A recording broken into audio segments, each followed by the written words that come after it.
Minasan konnichiwa. Konnichiwa. Welcome to Musings from Japan number 31. Yes, 31, 30. Mark. Oh, wow, 31. Wow. Man, we're getting out of control here. Yeah, and you'll notice some changes that you've made to 31 from the previous 30. From the previous one, I hope everyone enjoyed the new music and a little bit of the shorter introduction and longer ending because I added the cherry blossoms and choo-choo trains. So oh, great. That was back on Musings from Japan number 30. 30, yeah. So now we're going to start a new, how would you say, a new era. A new era. This was Musings from Japan number 31. Yeah, the music's a little more subtle. So, let me know what you think about it. I want to just put a shout out on the music because it's a YouTube free library. Oh, great. So a friend of mine said, you should try the YouTube free library. Check it out. I checked it out. A lot of good music. And I was tempted to put some really funky stuff, Greg. Great. Really... You know what the thing is? They'll never get you for a copyright infringement on that music. No, it's on their YouTube free. So yeah, great. But they didn't get me with the Benny Goodman because it was old. So oh, too bad. Well, they probably didn't even know Benny Goodman. So who? Anyway, I know. Well, so as of you haven't published number 30 yet, but we're recording this a little bit later. Number 30, I actually, for those of you who are watching 31, I had just finished editing 30, and as soon as it saves to my computer, I'm going to upload it. So right after this, it'll be uploaded. So you'll be looking at 31 and going, why are they talking about 30? So never mind. Yeah. Anyway, so hey, it's time. Greetings from Japan. It's time to play How's the Weather, Greggy? Oh, the weather's great. It's still in fact it's blustery outside. And it's blustery. Yeah. Is that a Winnie the Pooh terminology there? Well, maybe so. There was wind in Winnie the Pooh, I think. I remember the word blustery. I remember seeing the leaves and things blow in Winnie the Pooh. Okay, but what's the temperature for you then? It's 14 degrees Celsius or 57 degrees Fahrenheit. Warming up there.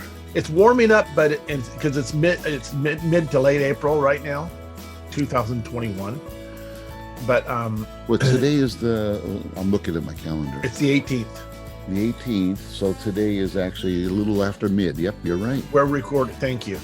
We're recording this in April 2021. But the biggest thing that I have to do though, after I do this, is I have to call my mother.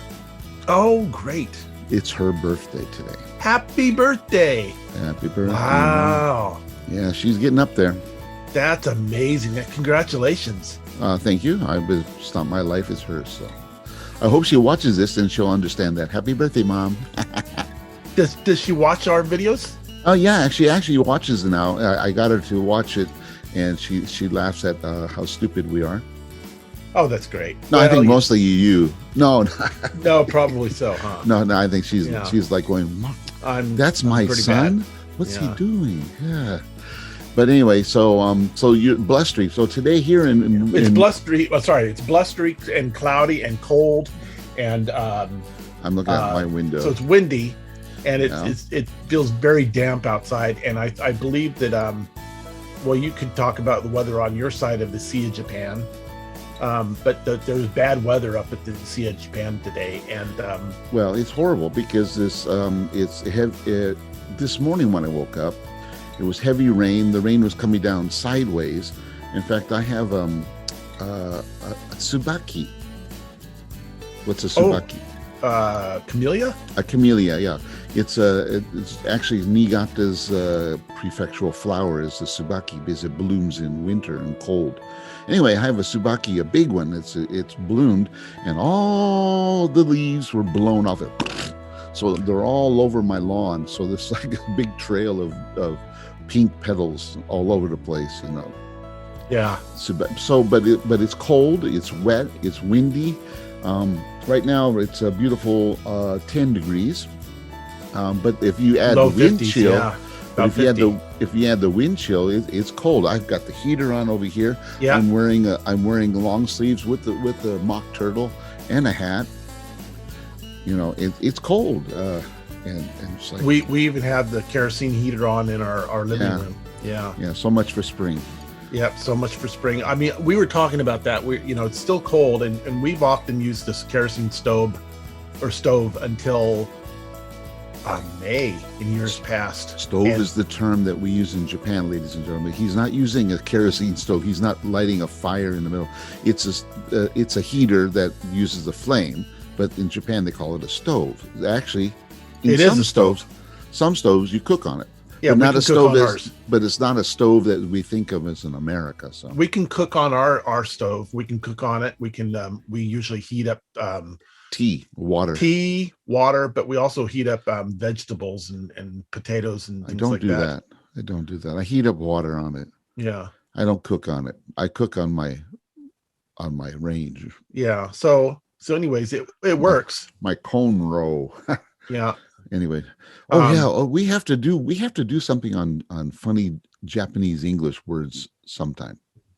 So, do you still have that cornrow that I gave you? Yes, and that's the one I'm using. Oh, I'm honored. You should be honored, but I have to confess that it eats batteries. Oh, it does. Man, that thing just sucks up. Oh yeah, ladies and gentlemen, we have in our gas range, we have to put batteries in there, so it uses the batteries to ignite the flame. And it's just it. And then when the batteries get weak, the flame doesn't stay up. The flame, you fire it up and it's cooking, and then the flame says, "I'm too tired," and it goes down to the minimum. Yeah, and it pisses me off because I'm trying to cook and I have timing. Because I do things when I cook, I have like 4 or 5 different things going on at the same time. I got this going over here. I got the microwave over here, boiling water. I got the heater, and I'm just chopping up here. And then I go to the flame, and I want to throw it. Why is this not cooking? And I look at the flame, and it's not. It's like, But Greg, it has served me well since you left. I made sure I used it, and I keep it clean. But it eats batteries. And I remember that you said, I can use this at the time, and so and I was moving to central Japan, and it worked out that I was able to give you that cornrow. Yep. And those cost several $100s in the store. Yeah. And it cost me about, I think, $200. And how many burners does it have? 2 or 3? That's just 2, but it has also the fish. The fish grill. The fish inside that you open up the little door. Yeah, ladies and gentlemen, you have like a little tray. You pull it out and you pour some water at the bottom, and then you put a fish on top, and it kind of like steams your fish. It's really nice. Yeah, it's pretty nice. Yeah, works well. Anyway, so okay, that's it for the weather and for cooking. So, Greg, I want you. Please, okay, this is Greg's Corner on talking about Japanese language and food, because that is Greg's 2 big passions these days. So tell me, what kind of Japanese language and food things do you want to share today? Well, I hate to admit this, but what? The other day I went to Koko Ichibanya Curry House. Time out, everyone. There are Japanese people love curry, but it's not the Indian curry that you might think, and it's very different. Curry here has actually it's kind of sweeter. Yeah, it's sweeter for sure. And it goes, and they serve it with rice. They don't serve it with naan or bread. Yeah, they serve it with rice. So, and there's a curry shop. It's a national shop called, what's it called again? Koko Ichiban. Koko Ichiban. Yeah, or Kokoichi. Kokoichi. Now, to be honest, I've only been to it once in my life, and I didn't like it. But Greg loves it, and that's okay. There's a great Kevin Costner movie called Dances with Wolves, and I think it came out in 1990. Prancing with dogs. Yeah. So anyway, that movie came out in 1990, and I remember I saw it for the first time. Really? I think I was in Japan when it came out. So 91? You probably... Because I never saw it in the States. Well, you probably were in Japan when it was released, but... Yeah. I don't know. Either way, I went and saw it in the theater, and I said, and the music, and I said, They had Koko Ichiban in Dances with Wolves? No, but I'm trying to make a relationship. Okay, between Japanese curry, and a Kevin Costner movie. Oh, sorry. So, thank you. I didn't like that movie, and I didn't like it. I thought it was long, and sometimes great things need to be absorbed, or you just need to like stew on it. Like Musings from Japan. I don't know, but great things. And so the thing is, this movie was a great movie. I thought it was an epic movie, and I thought the music by John Barry was fantastic. I like the music. Oh, I love the music. And then I love the movie too. I've seen it many times since then. Ichiban. But I remember the first time I saw that movie. Yeah. I didn't like the movie. Right. First impression wasn't that great. Yeah. Koku Ichiban is a nice curry house. It's not expensive per se. It's not really expensive. It's not designed to be. But what I like about Koku Ichiban, and you can say Koku Ichiban ya. Ya means shop or yeah. Yeah. So Koku Ichiban, they're Zenkoku, which means they're all over Japan. And Koku Ichiban Zenkoku? I believe so, yeah. Yeah. So everyone Zen Koku Ichiban is, well, I would translate Zenkoku. Yeah. So anyway, all around Japan, yeah. So but they have quite a variety of menu. You know, their menus with a lot of different things, and they can serve their curry in a lot of different ways. You can have the curry sauce or the roux. You can have the curry sauce made spicier or sweeter, or just the normal setting, the normal taste. Or you can give them a number, and it all the way from like 0 to 9 or 0 to 8, some big number for spicy. And then and you can also get different types of curry too. So they have many different types of curry. For example? Well, for example, I always got beef curry, which is typical what they make at their store, and it's delicious. And what I'm going to do is send you and then I liked cheese in hamburger curry. So they give you on the rice, they give you the rice and then the curry sauce. Okay, wait a minute. The roux is the same. So you're talking about the side menu, so like vegetables and meats. And no, I'm talking on side. I don't know if it's side. It's just no. I don't think it's side. Oh, okay. The side means outside the plate, and this is in the plate. Oh, okay. And so well, like you have a picture, right? Why don't you show a picture? Yeah, well, and then I think we'll probably include one here in the video. Yeah, but quickly show, because I think usually like curry at an Indian place is served in a little dish on the side, but this is served on the plate. I see. Yeah, so look at that. This is menchikatsu curry. Ooh, minced. So minced pork cutlet curry. Yeah. And so it's diced or minced meat inside the breaded and fried patty, and it's delicious, and it's absolutely delicious. I didn't even eat this. I've been in Japan 8 years, and I never ate this until last year. Oh, I started eating minced menchikatsu curry. How deep is the dish then? I don't know. It's maybe this deep. Okay, so the roux is there's a lot of roux in there. Yeah, there's a lot of roux, but then also you can get the curry plate or the dish in many different sizes. Oh, I didn't know that. Yeah, so this is I think this is well, I don't know. I'm not going to go into the classifications, but I know this is 400 grams. Oh, they do it by weight. Okay. Yeah, so I got a little bit bigger. This is 400 grams, and you can get it to 600 grams, which is huge. And then but usually I would get 300 grams, and I think 200 is called namimori, which is a normal size serving. And omori, this is big, but they don't necessarily go by that classification. It's like Yoshinoya, right? Because Yoshinoya also, they have different kinds of sizes of bowls, right? And we have in America or Southern California, we have many Yoshinoya shops, but the food preparation is completely different from that of Japan. Oh. So when did you first have Koku Ichiban? Niigata. Niigata, I would say, and I've been there many times in Niigata. You know, when I lived in Niigata, and I don't know I don't know how many times I've been. Now, what would you say is the biggest difference between the Japanese curry and Indian curry? Because you and I have had Indian curry. Well, certainly the flavor. I mean, it's a different flavor. Yeah, and that's a different spice. It's but it still tastes like curry. I mean, it's curry, you know. But I'm so used to Japanese curry, and of course, as you said, the preparation, how they make the curry.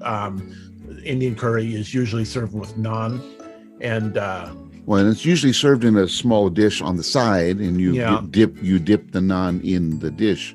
Yeah, but this one is by hand. But in Japan, you eat in a bowl or in a bowl, or on a plate. So you use a spoon. With a spoon. Oh, okay. Yeah, you don't use chopsticks. You use a spoon. Okay. So, what about? You said the Japanese curry. There's like the spice ranking or the meter, the spice meter. Is it really hot? What's your level? I don't like spicy curry too much, so I like normal curry. Futsude. 4, 3, 2. No, 0 or 0. 0? Wow. Yeah. No taste. No taste. Oh no, it does have taste. Okay. So sorry, I'm distracted here. What are you distracted? People are going, woohoo! Everyone's so excited. Greg's got fans watching them on Musings from Japan.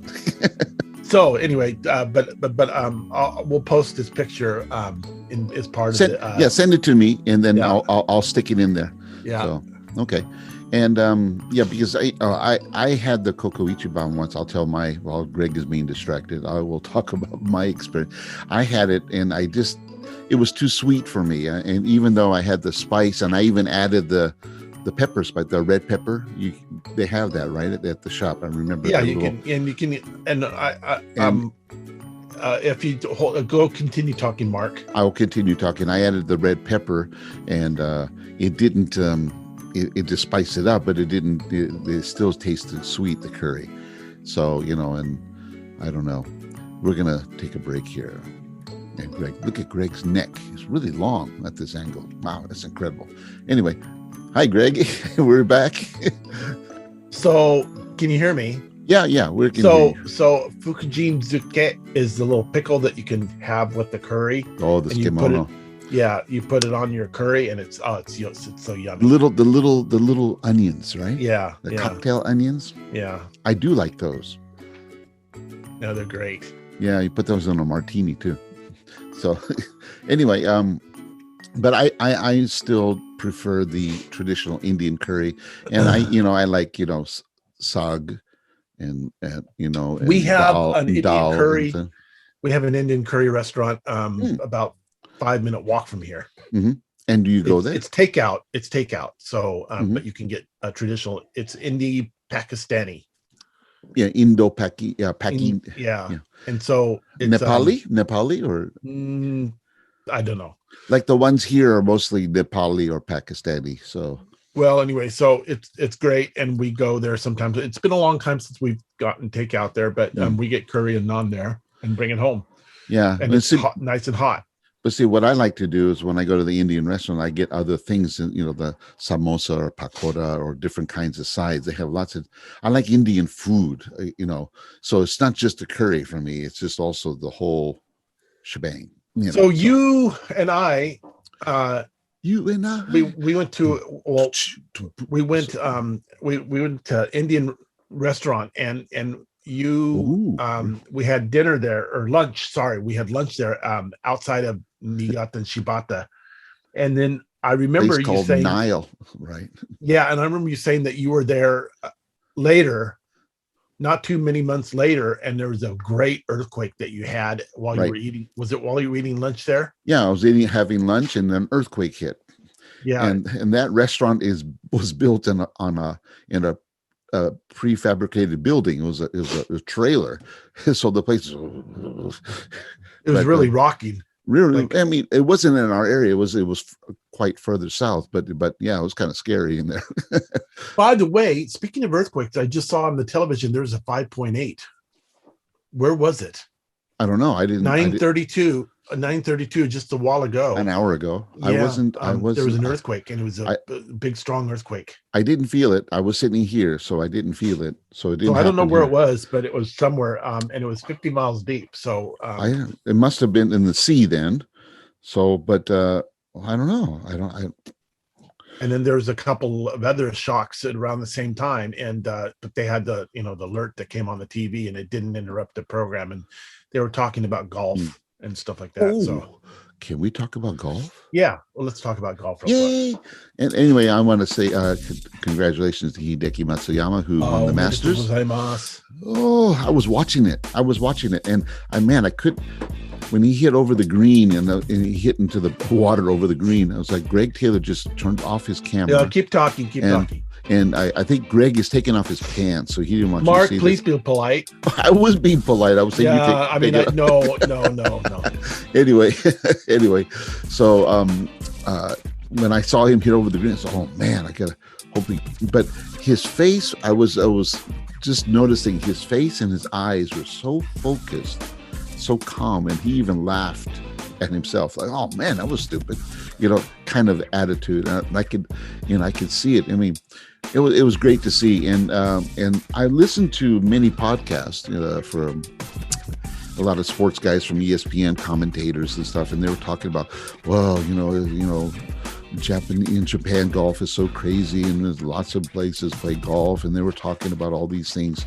But everything they were talking about of golf is from the Tokyo or Osaka, Nagoya, the big city perspective. The driving ranges that are stacked, practice, the Renchujos as we call them, that are stacked and they're artificial. And but out here on the Niigata side of the country, I mean, I can go out to a golf course and practice. I don't have to go to a driving range. I think I told Greg, there's a course on Arakawa that runs along the river, and I can go out there and I can go out there and play 18 holes and by myself, the pull cart, and that's practice for me. Yeah, it's great. But in Tokyo, yeah, I mean, if you only have a Tokyo perspective of Japan, there's no place to play golf because it is expensive on that side.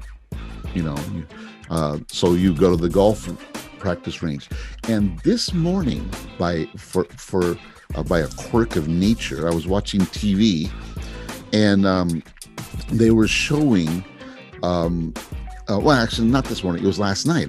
Before I went to bed. They were showing on TV where young people are now getting into golf in Japan. It's kind of like a young men and young women are like dating now, going to golf ranges, and now they have them set up where they're like little restaurants. They have virtual golf courses inside, so you go out and you hit the ball, you're driving, and it goes into a net, and they have these cameras set up, and it shows you if that ball actually continued on, what the trajectory of the distance, and what kind of ball was it, a fade or a hook, and you can program it. You can play golf inside virtually. And they have people, if you pay a certain amount of money, they'll have coaches who walk around and they'll just give you advice. It's not a lesson. They just watch you and they say, well, just try to hit it like this. Okay. And it's all hands off. It's just like this. And then there are places it took in Nagoya, Greg. There was one place in Nagoya they showed where people go to this golf range, and then they can join a club, and then they will take them to this other club somewhere out in the countryside of Nagoya, and they have a small golf course. It's not a full course. You use short, irons, no woods, so people can go out there and have a date at a golf course. They'll have like a not omiai, which is an arranged marriage, but they have these dates where you can go out and hang out at the golf club, and it's like really funky. It's like, wow, golf is becoming in Japan is more like something else to do instead of going to a nightclub or a bar or a live house. Go golfing, and women love it. It's very popular with women. So,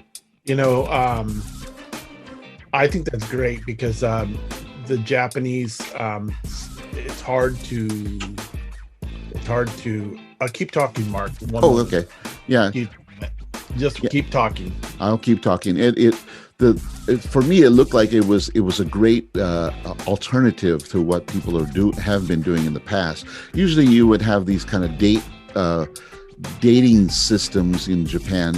Men and women can't meet each other very easily, so they would pay a person to arrange a date for them, and they would always be at a restaurant, at a movie, a cafe, that kind of thing. But now the golf courses are becoming one of those date options, for people who are more active. And actually, the women like it because they actually get exercise. They can do something, go out there and swing a golf club and learn a new hobby. So anyway, which is great because golf is such a great sport. Yeah, and has been popular in Japan for a long time. And when I came to Japan, I came with three things. I came with my suitcase, my trombone, and my golf clubs. And I love playing golf here. I think that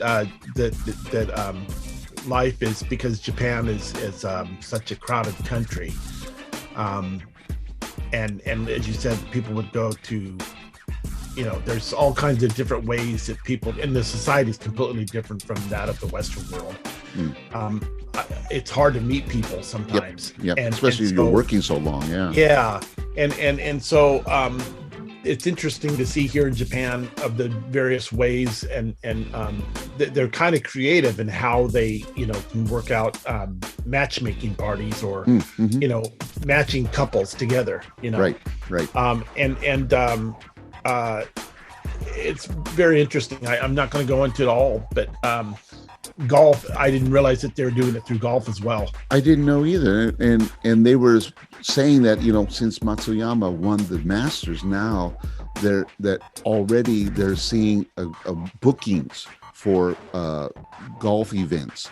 And during this pandemic, golf is one of the sports that is easily controllable because there's not a big crowd when you go golfing. So they can go out to these small little courses that are outside, and you just have couples or foursomes only. Everything's clean. You wear your mask. You go out and play golf. It's outside. It's exercise. So it's a healthy way of recreating, and you can meet new people. And it's kind of like, I didn't think of that. You should see the food, Greg. Some of these places create these restaurants in these golf practice ranges. I mean, cuisine, not a hamburger and a hot dog kind of stuff or packaged sandwiches. I mean, they have chefs. They have real good food, and they have women's days, and they have menus, foods, plates that are specifically designed for the women's taste. Nice, colorful, good desserts.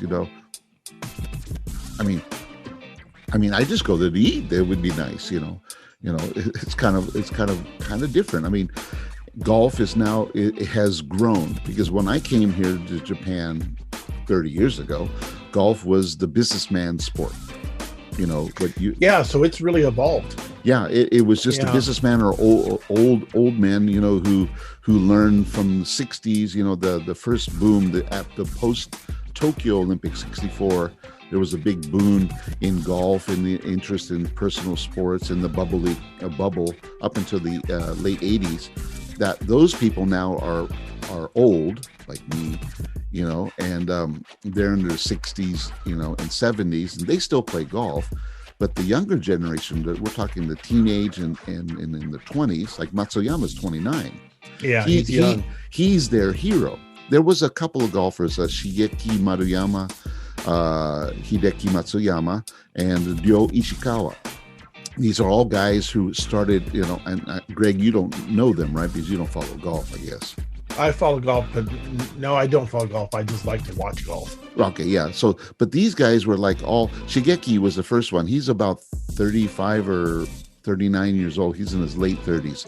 And he was very popular. He won a couple times in America. Yeah. Ryo Ishikawa and Hideki Matsuyama came up about the same time. Ryo was a big phenom because he could hit the ball 300 yards plus. And, when he was like 18 years old, he had the big sponsorship. He was good looking, handsome. And Matsuyama, Hideki, who just won the Masters, he was also part of that group, but he was more quiet, focused kind of golfer. And he had good skills. But Ryo was the flamboyant one. And Ryo said, before I turned 25, I want to win the Masters. I don't think he ever made the cut. He played in 2 or 3 Masters, but he never made the cut. Whereas Matsuyama actually won low score for amateur when 10 years ago, before he became a pro. He has played there 5 or 6 times, and he's made the cut most of the time. So he's very consistent, great golfer, and he wins. And it's like, yeah. And 29 years old, and I listened to one podcast in America where they say now, they know Ichiro in America. Everyone knows Ichiro. And in Japan, Ichiro is still considered one of the greatest heroes of sports ever in the history of Japan. Yeah. In fact, there was a survey done in the last few months where who would they like to see on the money? The picture, whose picture would you like to? And Ichiro got like 30% of the vote, and he's still alive. I mean, they want to put Ichiro's picture on money. Imagine a Gosen note, Greg, with Ichiro's picture on it. Yeah, it'd be pretty cool. That'd be kind of cool. I taught at a junior high school that when he was a junior high school student here in Aichi Prefecture, he played against that school. And when he was a junior high baseball player. Right. Yeah. I mean, I remember seeing Ichiro when he was a rookie down with the Orix Blue Wave, which doesn't exist anymore because Orix and Kintetsu merged and they became the Kintetsu Buffaloes. What kind of a company is Kintetsu? Is it a rail company, or is it a conglomerate? It's a conglomerate. They have rail, they have department stores, they have holdings, savings, that's right, that kind of stuff. Hanshin too is the same thing. And so Mitsubishi is a conglomerate. Yeah, you got Hanshin back in the background there. Yeah. So anyway, you have a great love of golf. I'm sorry. And I'm wearing my my golf hat. These are snake eyes for those of you who have good wedges. Snake eye wedges. Many times I'd call you and I'd say, "Hey, what are you going to do this?" Or you'd say, "Oh, I'm going golfing." I'm going golfing. Yeah. And so during my life in Japan, I wouldn't say you golf all the time, but you golf frequently during the time that I've spent here in Japan. That's the big problem in Japan, though. Like, unlike California, when I was teaching in California, I could, after school, because California teachers, finish classes maybe 2:30, 3:30. I remember I would finish by 3:30, and I just grab my bags and drive to the local course, at least play 9 holes. And the sun, especially in the summer fall in California, the sunset doesn't go down until 8 o'clock. So you could go out and play 18 holes after work. Yeah. Whereas here in Japan, I mean, school doesn't end until 5:30, and then you have to do paperwork and stuff. You kind of do your crap at school. And then by the time you get ready, even just go to the practice range, it's dark. So, but people play the practice ranges. There's one down here that's open 24 hours. It does in Japan, at least,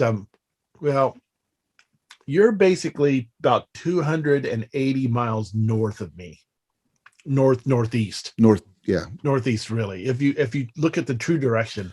Right. Northeast. And so, I'm trying to think of, but I got to sneeze. Keep Bless talking. you. Bless you. Sorry. I'm going to bless Greg Taylor. Boom. He sneezed so loud his camera went off. I don't know if it's, welcome back. Mute. You're muted, Greg. You're muted. Sorry. Welcome I got back. allergies. And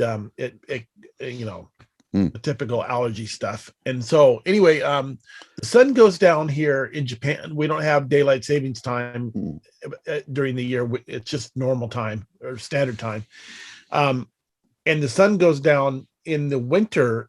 It goes down at 4:30 or so. 4:30 but Japan to me is like a dark country with the clouds. Like this morning last night it was raining heavily at 6 o'clock, and at 6 o'clock now the sun's up, So it's still up now. And um, because it's springtime going into summer. Right. And so, but Japan, when it gets cloudy, it's a very dark country. Yeah. And where and Greg was here too, he knows that Niigata is very dark. Very dark. Always cloudy here. And it can be 2:30 in the afternoon. It can be like, oh, you think the sun's gonna set. Right. You think it's like because it's dark. It's cloudy. Right. Yeah, it's very dark.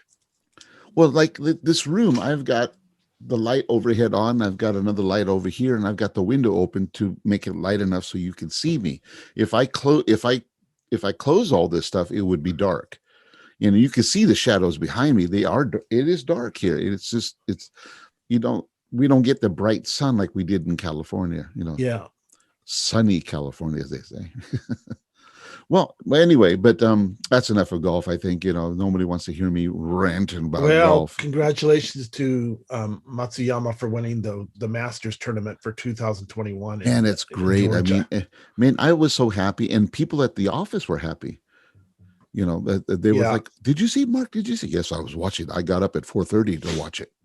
Oh, it was great. Yeah, it was on broadcast here live at 4 a.m. So I got up at 4:30 and I was watching it. I had it on. I was making breakfast, making coffee. I was watching the whole thing until I took a shower and leave. And even then, when I was leaving, I was looking at the TV, and in the car driving, I was looking on my phone, to check what's happened on the 18th hole. And then I saw the bogeys. I'm like, crap, is he going to fold? I forgot who was it. Greg Norman, I remember, did that. Remember that, Greg? You don't remember Greg Norman, no. the shark? Oh, I remember Greg Norman. I remember Bill Clinton broke his leg at his house. Well, that had nothing to do with the Masters, but I know Greg Norman is. Oh, but Greg Norman had a huge collapse at the Masters. He was up by 4 strokes on coming through Amen Corner at the Augusta National Country Club, and after Amen Corner, he was tied with Nick Faldo. He lost 4 strokes, and Nick Faldo caught him. And I think they played one playoff hole. Nick Faldo birdied, and Norman lost. He was the first person, or maybe the first person, to lose a Masters after having that large of a lead ever in the history of the Masters. Epic fail. And he never won the Masters. He won the British, the US, but he never won the Masters, which is, the Masters is the one that you want to win as a golfer. If you just win one, that's the one, because everywhere, I was telling Yasunaga Sensei, Greg. Yeah. When you win the Masters, every tournament for the rest of your life, you are introduced as Masters champion, so-and-so, your name. So like Hideki Matsuyama, everywhere he goes now, he will always be say Masters champion Hideki Matsuyama. Yeah, that's pretty cool. I mean, think about it, Greg. Oh, I mean, isn't it golf like like tennis, where they have, is it 4 tournaments that are the majors? Yeah, the majors. Yeah. I mean, the same thing. It's same with tennis. If you can win the French Open, US, and the Aussie, but if you win Wimbledon, that's the one they put in, Wimbledon champion, blah, blah, blah. French Open, US Open, Australian Open. Okay, those are great tournaments, but Wimbledon is like the championship. The Masters for golf is it's like in baseball. I mean, you can say you're the American League champion or the National League champion, but when you say World Series champion, right? NBA, you can say Eastern Conference champions, Boston Celtics. No, world champion bosses, NBA champion. That's the Masters has that level of prestige, and now Japan has a Masters champion. They have actually, this year they had 2 Masters champions. Did you know that? No, I wasn't aware of that. I believe they had a women's Masters this year, the second one that they had, and a Japanese woman won it. So this year, the Masters, the 2 championships they had for women and for men, were both won by Japanese. And what sport was that? In Golf. Didn't she win it like in 1977? Who? The woman who won from Japan, didn't she win it like 1977? They never had one in Masters. Oh. The Masters women's just started, I think, 2 years ago.